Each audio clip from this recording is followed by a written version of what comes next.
Gracias, señora presidenta. Señorías, señor Bosch, no he entendido nada de su interpelación, incluyendo la amenaza final de la misma.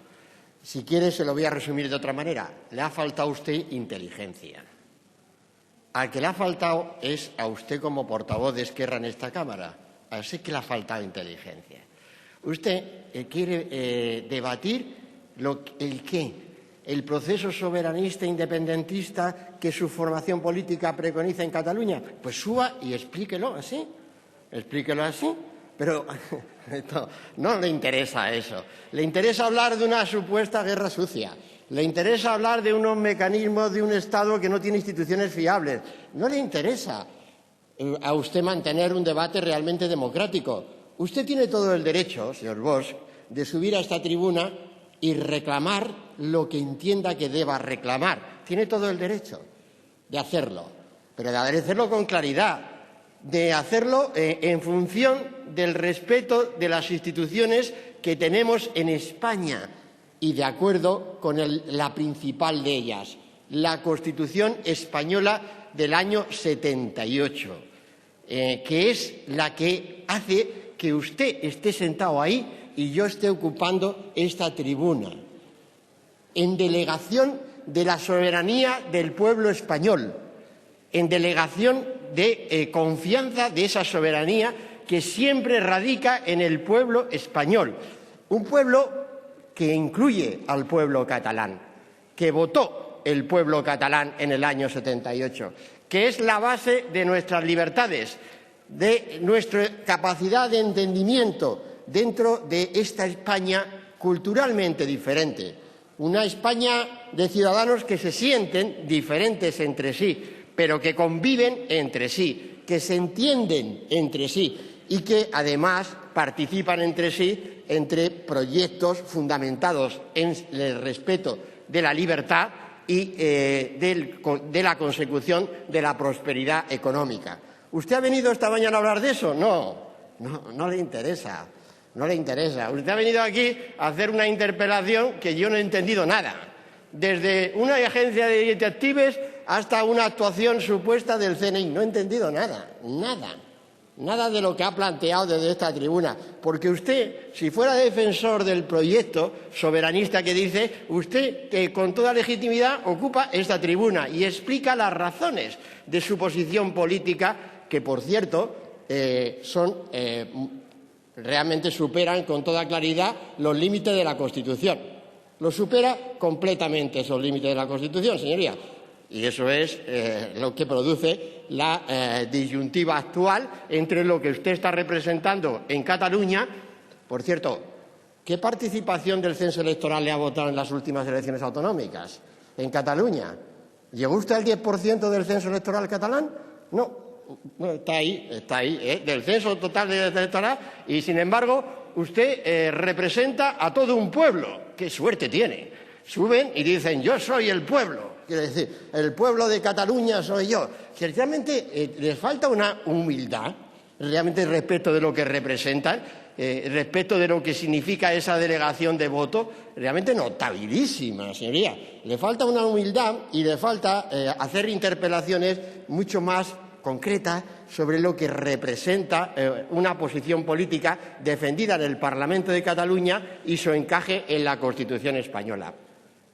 Porque lo que usted defiende en el Parlamento de Cataluña, se lo voy a decir con toda claridad y firmeza, no encaja en la Constitución española. Tan sencillo como eso, no encaja en la Constitución española. Por eso decía, usted es completamente libre de hacer propuestas, pero, al mismo tiempo, quienes tenemos la responsabilidad desde el Gobierno de aplicar la ley de leyes, que es la Constitución, le tenemos que decir con toda normalidad, como se hace en democracia, señoría y señor Bosch, sus propuestas no encajan en la Constitución española. ¿Qué prevé la Constitución española? ¿Se puede reformar la Constitución española? Sí, se puede reformar la Constitución española. Se puede reformar en virtud de los artículos que se pretenda reformar en esa Constitución española. La Constitución establece los mecanismos. De hecho, en la última legislatura hemos reformado la Constitución española en el artículo 135 y puntos consiguientes relativo al establecimiento de los procedimientos de estabilidad presupuestaria y la traducción, la instalación del Tratado de Funcionamiento de la Unión Europea, que está asentado en la Constitución española. Lo hemos reformado de acuerdo con los preceptos contenidos. ¿Qué ocurre con lo que ustedes pretenden hacer? Pues que no encaja, que necesitan una reforma de la Constitución española. ¿Están ustedes en el derecho de llevar adelante, en términos políticos, de propulsar esa reforma? Completamente, completamente. Está usted en su pleno derecho. Hágalo, hágalo, hágalo y diga, voy a tratar de conformar la mayoría en esta Cámara para que realmente podamos llevar adelante la transformación de los preceptos de la Constitución española. Eso es democracia. Eso es actuar en democracia, no lo que acaba de hacer usted en forma de una interpelación absolutamente incomprensible, ¿no? De guerras sucias contra no sé quién, contra no sé cuánto y tal, y al final con una apelación al Tribunal de la Haya que, en fin, que ha sido grotesca, señor Bosch, grotesca, fuera absolutamente de lugar y de tono, e impropia de una formación política seria como es Esquerra Republicana de Cataluña, que tiene la obligación de defender un proyecto soberanista de acuerdo con su marco propio, de acuerdo, pero también de explicarle a quienes estén votando ese proyecto soberanista que no tiene encaje en la Constitución española y, por tanto, traer los fundamentos a esta Cámara para que promueva ese cambio en la Constitución española. No es la primera vez que la democracia española ha vivido esto. Lo ha vivido no hace tantos años con el conocido Plan Ibarretxe. El Plan Ibarretxe era un procedimiento singular dentro de un Parlamento autonómico que vino como programa, prevé la Constitución española, a esta Cámara. Y ahí encalló. Encalló porque no había mayoría en el Congreso de los Diputados para dar acogida a un plan y a un programa como esto.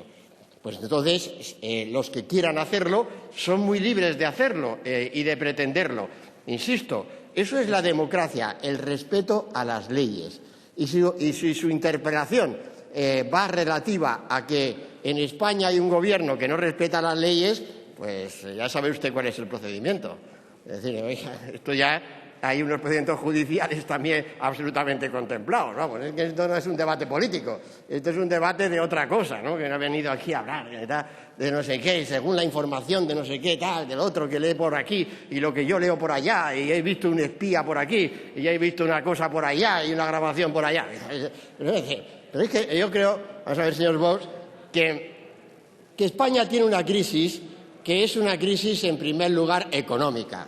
Que lo que desean los catalanes es que haya una recuperación económica cuanto antes, un crecimiento y una creación de empleo, que es lo que desean el conjunto de los españoles, que estamos dentro de la Unión Europea, que somos miembros de la Unión Europea. Y como el presidente de la Generalitat reconocía en su retorno de su reciente viaje a Bruselas, pues no hay clima en la Unión Europea para promover la soberanía y la independencia de nadie. Pues es que es al revés.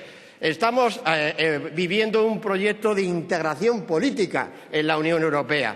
Decía la señora Merkel hace apenas 48 horas, Europa, para progresar, tiene que partir de la cesión de soberanías nacionales. Eso es lo que estamos haciendo cuando fundamos el euro, compartir soberanías nacionales. Pero ustedes van contra la corriente de la historia, pero no de la historia del siglo XVII, no es esa la historia, que también va contra la historia del siglo XVII y siglos anteriores. Pero es que, además, ustedes lo que no se sitúan es la historia presente, la historia real de cómo salimos de una crisis siendo miembros de la Unión Europea, cómo salimos juntos de una crisis reforzándonos como proyecto español dentro de la Unión Europea, atendiendo a lo que realmente demandan los ciudadanos en todos los lugares de España, que haya crecimiento, que haya empleo, que los debates políticos se centren en ese crecimiento y en ese empleo. Y para eso hay que sanear las finanzas públicas. Y hay que sanear las finanzas públicas también en Cataluña, como se está haciendo, señoría, para devolver a Cataluña su capacidad de financiarse en los mercados. De eso venimos a hablar, de la Constitución y de cómo salimos de esta crisis. De eso tenemos que venir a hablar, y yo le invito a Esquerra que venga a hablar de ello, que venga a hablar de lo que es su proyecto político, de qué ofrece ese proyecto político, además de la independencia. ¿Independencia para qué? ¿Para qué clase de política? ¿Pero qué clase de política es la que ustedes quieren aplicar? ¿Es la europea? ¿De la corrección del déficit público, de la integración de mercados, de hacer frente a la economía de la globalización? ¿O se quieren ustedes convertir en una cosa pequeñita, aislada de Europa, fuera de Europa, que mira con recelo proyectos políticos que hoy no tienen un sentido dentro de lo que es la recuperación económica que tenemos que impulsar desde España todo junto? Por eso le decía, señor Bosch, que ha hecho usted una interpelación, le he dicho, muy poco inteligente, para un debate importante, sencillamente. Se ha dedicado a criticar al CNI. Vamos, entonces, es decir, lo podía usted haber expresado así. Voy a interpelar al Gobierno sobre las actuaciones del CNI, pero no era ese el título de la interpelación. Era bastante más importante. ¿Por qué el Gobierno, según ustedes, no respeta los valores democráticos en el proceso soberanista de Cataluña? Y yo le tengo que decir, lo que hace el Gobierno es respetar al máximo los valores democráticos de la sociedad catalana y de la sociedad española, que es la Constitución del 78, que define dónde reside la soberanía del pueblo, que es la que emana de esa soberanía del pueblo español y, por tanto, del pueblo catalán, todos los poderes, incluyendo los poderes ejecutivos de un gobierno, que es la que define y también articula procedimientos para los que entiendan que esa Constitución debe reformarse. Adelante, proponga la reforma de la Constitución, pero no venga aquí a mezclar realmente elementos que no sé qué clase de discurso político tratan de articular. Lo que hoy tenemos en el delante es una crisis económica y un problema concreto: la financiación de los servicios públicos que reciben los catalanes. Ese es el problema hoy. A partir de esa dedicación a garantizar la financiación de los servicios públicos de los catalanes es lo que debería reunir a las fuerzas que se sientan en esta Cámara y también a Esquerra. Esa debería ser la cuestión que afrontara Esquerra Republicana de Cataluña. ¿Cómo se financian hoy los servicios públicos que reciben los catalanes? Esa financiación no es el único elemento para superar la crisis económica, sino que hay que también financiar la capacidad de emprender, que es mucha la que tienen los catalanes. Y como a mí me gusta insistir, y repito y acabo, necesitamos a Cataluña para salir de esta crisis. Necesitamos lealtad de los grupos políticos que están en Cataluña representando al pueblo de Cataluña para superar esta crisis. Y acabo con la afirmación de que estoy seguro que vamos a contar con esa lealtad, porque el objetivo más importante en este momento es superar la crisis económica y, a partir de ahí, promover la idea de que España es un país plural, sí, pero es un país capaz de promover el entendimiento desde las bases de libertad de los ciudadanos que habitamos en los diferentes lugares de España. Muchas gracias, señora presidenta.